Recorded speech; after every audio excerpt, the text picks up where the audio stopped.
નમસ્કાર વિદ્યાર્થી મિત્રો, પેલા પ્રશ્ન વાંચો।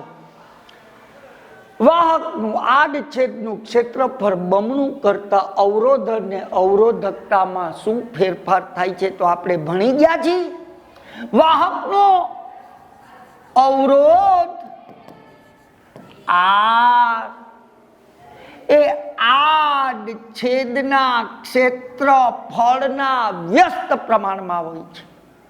એટલે કે જો આડછેદનું ક્ષેત્રફળ બમણું કરો તો અવરોધ અડધો થાય, અને જો આડછેદનું ક્ષેત્રફળ અડધું કરો તો અવરોધ બમણો થાય। બે વચ્ચે કેવો સંબંધ છે? વ્યસ્ત પ્રમાણમાં સંબંધ છે। હવે પ્રશ્નમાં જુઓ, એને આપણને શું પૂછ્યું છે? વાહકનું આડછેદનું ક્ષેત્રફળ બમણું, આ બમણું કર્યું તો અવરોધ અડધો થાય। એનો મતલબ એમ થયો કે પેલો જવાબ તો હું લખી નાખું કે અવરોધ અડધો થાય છે, હોય એના કરતા અડધો થાય છે। બે, અવરોધકતા। અવરોધકતા વિશે તમે ભણી ગયા છો। અવરોધકતા રો બરાબર આર એ ના છેદમાં એલ, જ્યાં આર અવરોધ છે, એ આડછેદનું ક્ષેત્રફળ છે, એલ વાહકની લંબાઈ છે, અને આ રો ઈ અવરોધકતા છે।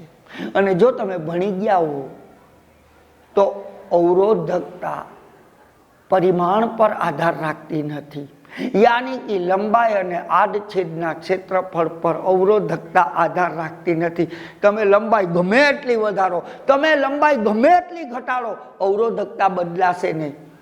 તમે આડછેદનું ક્ષેત્રફળ વધારો, આડછેદનું ક્ષેત્રફળ ઘટાડો, પણ અવરોધકતામાં કોઈ ફેરફાર થશે નહીં। હા, અવરોધકતા દ્રવ્યની જાત પર આધાર રાખે છે।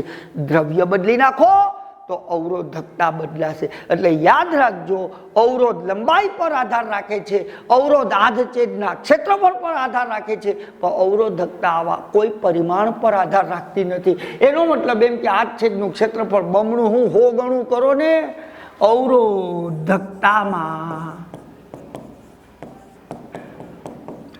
કોઈ ફેરફાર થશે નહીં।